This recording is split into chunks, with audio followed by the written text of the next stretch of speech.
Hulu, Riau. Kota ini memiliki luas 7.449,85 km persegi dan mayoritas penduduknya berprofesi sebagai petani.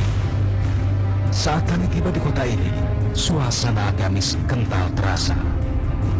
Bangunan megah Islamic Center menjadi simbol kota yang berjuluk negeri seribu suluk ini. Namun simbol tinggal simbol. Soal kriminalitas tetap saja ada di wilayah ini. Pemberitaan soal terbunuhnya seorang wanita di tangan suaminya sendiri yang berprofesi sebagai anggota kepolisian membawa kami ke Kecamatan Punto Darussalam. Sampai akhirnya kami tiba di depan sebuah rumah di Jalan Baru PT EMA, Desa Muara Dilam.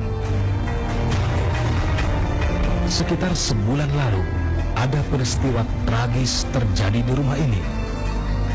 Seorang wanita paruh baya tewas ditembak oleh suaminya sendiri yang merupakan anggota polisi. Korban bernama Resmida Nainggolan, sedangkan pelaku bernama ST Simanjuntak, anggota Polsek Pemenuhan, berpangkat Brigadir Kepala. Resmida ditemukan terkapar di teras rumah dengan 5 luka tembak di tubuhnya. Untuk keperluan penyelidikan, jasad Resmida kemudian dikirim ke Rumah Sakit Polda Riau. Luka tembakan dari hasil otopsi, kita oleh hasil ada 5 luka tembakan. Antara lain bagian perut ya, bagian perut, kemudian di bawah ketiak ya, kemudian ada di punggung ya. Yang tembus itu ada 2 ya, bagian perut nembus ke punggung sama bagian punggung nembus ke bawah bagian belakangnya. Di desa ini kami sempat bertemu dengan Tami, salah satu tetangga korban. Saat peristiwa itu terjadi, Tami sempat mendengar suara letusan. Waktu masih jam 9 pagi itu masih nyuci, dengarlah suara, entah apa, pikirku nggak berpikir kalau ini suara lah dia ledakan gitu.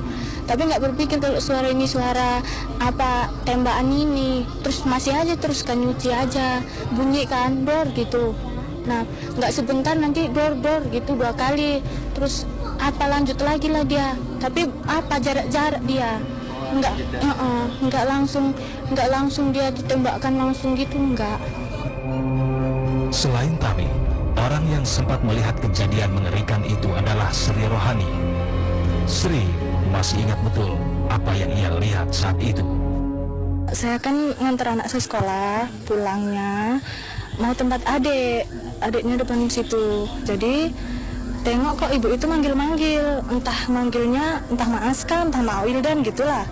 Entah ada 3 kali gitulah, dia minta tolong dulu Mak Aska gitu.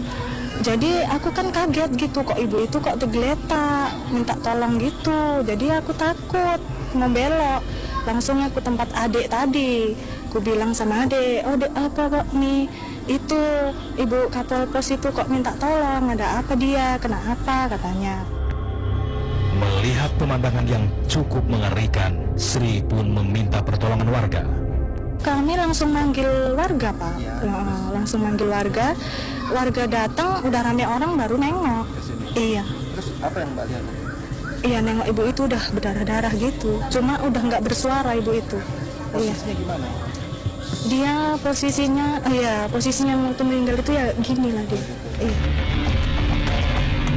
Sementara itu, aparat kepolisian Resor Rokan Hulu terus melakukan pengejaran terhadap ST Simanjuntak.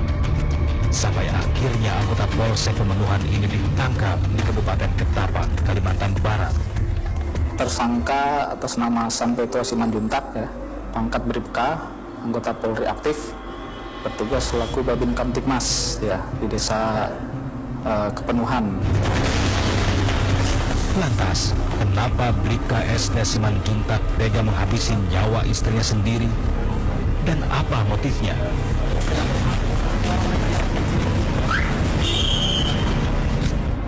Masih teriak-teriak juga lah istilahnya, ulang-ulang, jadi aku kasihan.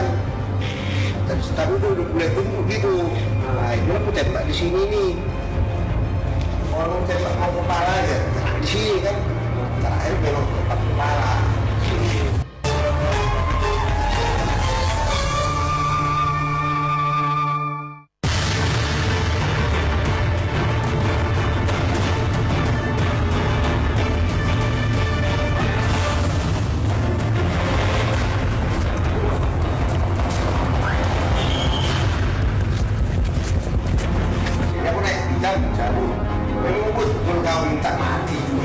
Harus mati yang kita, tidak tahu apa yang mati, tembaklah.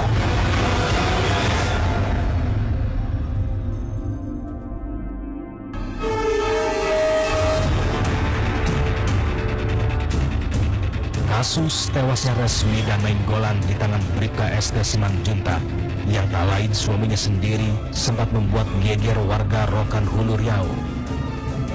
Dengan kejam, Bribka ST Simanjuntak melepaskan 5 butir peluru dari senjata api yang dipegangnya. 3 butir peluru bersarang di dada dan perut Resmida dan 2 peluru bersarang di kepala. Setelah sebulan buron, Bribka ST Simanjuntak akhirnya tertangkap di desa Sungai Melayu, Kecamatan Melayu Raya, Ketapang, Kalimantan Barat. Bahwa dicurigai tersangka berada di wilayah Kalimantan Barat. Kemudian saya perintahkan Kasat Reskrim beserta dengan Kaorpinop untuk berangkat menuju ke Kalimantan Barat, bergabung dengan tim kecil kita yang ada di sana.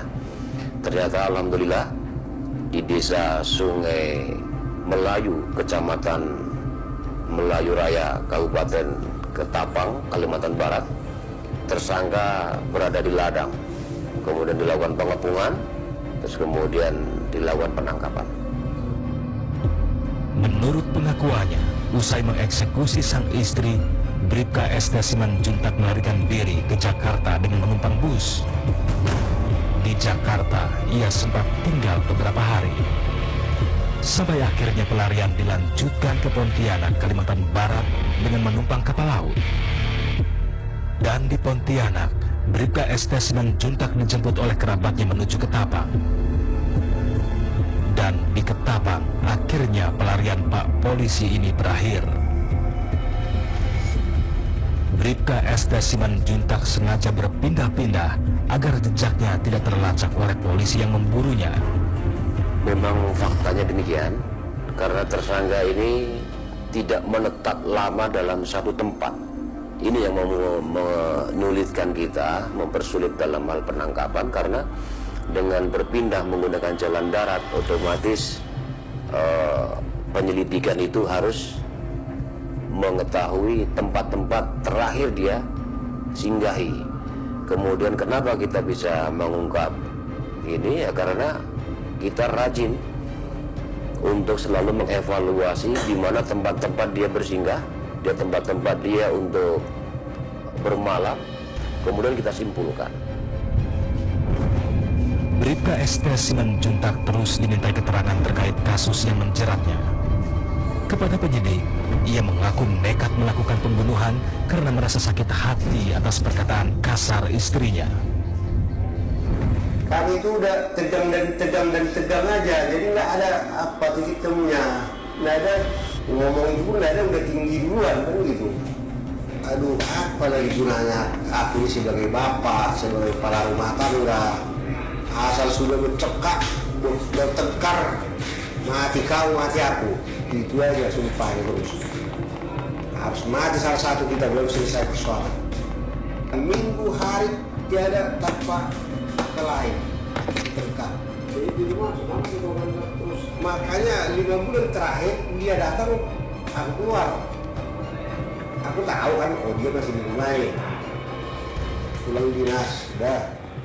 Duduk sebentar, udah keluar ke warung. Dia kalau masih jam 2, jam 3 misalnya, dia bosan juga, keluar dia. Masuk aku, tidur aku enak, tanpa ada gangguan. Tapi kalau sudah ada dia, nanti salah ngomong, salah bercokak. Dari hari ke hari, bulan ke bulan, terus kayak gitu tiap tahun, sampai 10 tahun. Ada dalam hati udah lah, mungkin berubah dan sudah tua kan gitu. Masih aja bertahan. Bribka ST Simanjuntak juga menceritakan bagaimana ia menghabisi nyawa istrinya dengan sadis. Bermula saat tersangka Bribka ST Simanjuntak terlibat adu mulut dengan istrinya.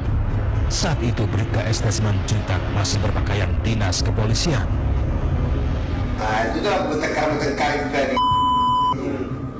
terus jadi aku naik hitam cabut. Memang betul kau minta mati juga ini sesuai sumpah harus mati yang gelar kita. Kalau tidak kau aku yang mati tembaklah. Ini dulu. Iya. Posisi waktu perlu ditembak masih gini kan posisinya. Iya. Nah terus itu kan makanya aku tahu ya. Iya makanya aku tahu berdarah. ya segitu begini kan. Nah terus apa kata dia pada saat dia menengok pantat itu berdarah, apa kata dia? Nangis dia tolong. Nah terus Warahkan lagi ku tembak. Sangka aku kan biasanya sekali apa itu mati kupikirkan masih berteriak minta tolong. pada Warahkan ke dada. sini. Tembus sudah ada bola. Aku nggak tahu kalau Tembus ada bola ya. Jadi bagian dada ini 2 kali pak. Iya. 2 kali. Terus posisinya masih duduk gini juga. Iya. Masih duduk. Kali itu. Terus bapak masuk ke dalam rumah. Kamar jatuh udah duduk di bawah. Itu sofa ini bangku ya di sini. Terus Tolong aja katanya. Masih teriak juga lah istilahnya. Orang-orang. Jadi aku kasihan. Tapi udah mulai tumbuh gitu. Nah itulah aku tembak di sini nih. Orang tembak mau kepala aja, kena di sini kan. Terakhir memang tepat kepala di sini. Setelah memastikan istrinya tewas, Bribka ST Simanjuntak kemudian melarikan diri. Dari tangan tersangka, polisi menyita barang bukti berupa senjata api jenis revolver berikut 5 selongsong peluru, proyektil, dan 1 butir peluru yang masih dalam keadaan utuh. Atas perbuatannya ini, Bribka ST Simanjuntak tidak hanya diberhentikan secara tidak hormat dari anggota kepolisian, ia juga bakal dijerat dengan pasal berlapis. Sanksi sudah jelas, otomatis yang bersangkutan itu melanggar kode etik, kemudian pidana umum. Secara bersamaan nanti kita akan melakukan pemprosesan. Kalau kode etik nantinya terbukti, kita akan terapkan PTDH, ancamannya PTDH.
ST Simanjuntak dan istrinya Resmida Nainggolan sudah lebih dari 20 tahun membina rumah tangga.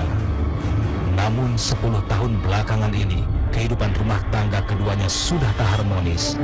Mereka kerap terlibat pertengkaran.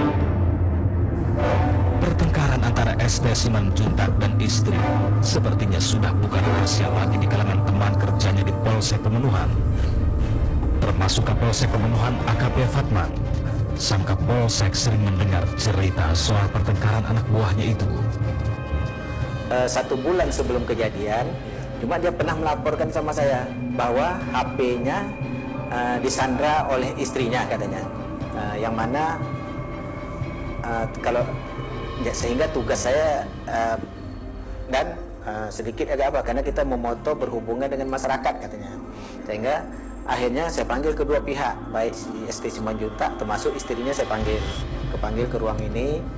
Saya kasih penjelasan bahwa HP yang disandra oleh ibu tadi, ya saya kasih pengertian sama ibunya. Akhirnya pertama saya tanya kenapa ibu menyandra HP suami ibu, itu untuk kepentingan dinas, saya bilang. Oh, katanya Pak, saya pernah lihat HP-nya, itu HP-nya ya ada gambar-gambar perempuan porno ya. Dan sebelum melarikan diri, Bribka ST Simanjuntak sempat menitipkan senjata api yang digunakan untuk menghabisi istrinya kepada Brigadir Reski, teman kerjanya. Pada saat saya mau perjalanan arah ke pos, mau perjalanan mau mandi, rencana bersepangkas rambut kan. Jadi yang bersangkutan menelpon saya minta jumpa. Jadi saya, karena dia berkebetulan dia minta jumpanya di Simpang Pis, saya pun menunggu di Simpang Pis. Ya, sesampainya di situ yang bersangkutan duduk dengan saya. Saya kebetulan lagi sarapan. Saya ajak yang bersangkutan sarapan, cuma yang bersangkutan sudah sarapan kan. Kemudian kami cerita-cerita, cuman ceritanya tidak menjurus tentang masalah keluarga dia. Yang kami ceritakan hanya sebatas cerita biasa kan gitu. Selanjutnya dia menyerahkan senjata kepada saya, minta tolong titipkan ke kantor.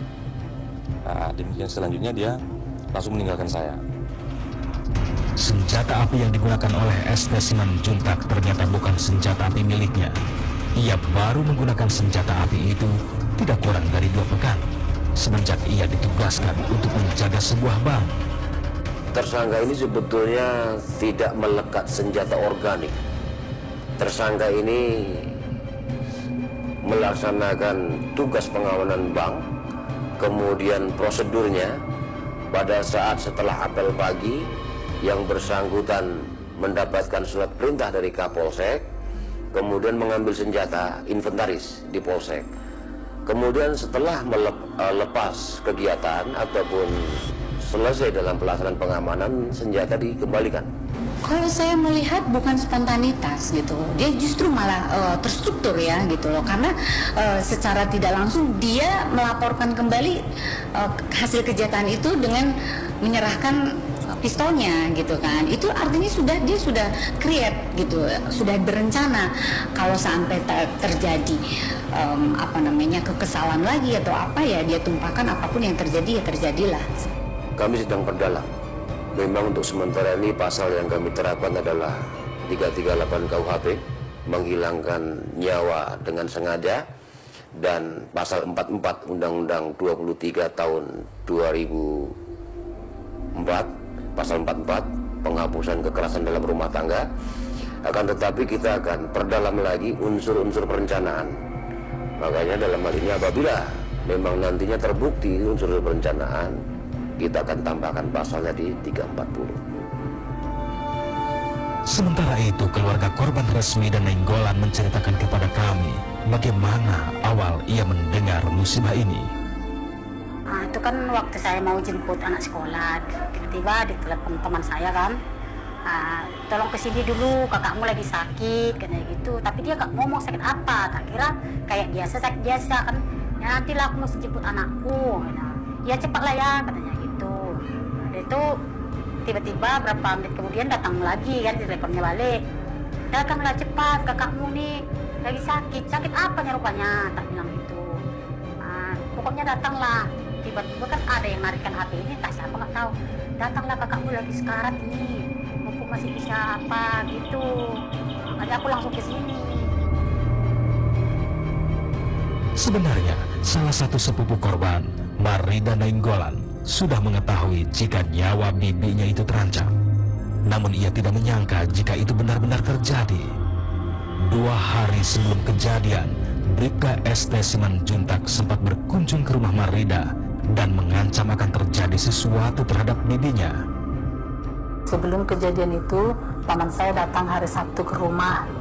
Jadi saya memang agak heran ya melihatnya datang sendiri gitu. Jadi saya tanya begini, paman, bibi kok nggak ikut? Saya bilang. Jadi paman bilang begini, emang itu bibi kamu ya? Katanya dengan nada keras. Ya bibi saya bilang begitu. Kalau memang itu bibi kamu, hari Senin kamu siap-siap dengar kabar dari bibi kamu, katanya. Kabar apa itu paman? Saya bilang gitu. Apapun kabarnya, siap-siaplah kamu mendengarkannya.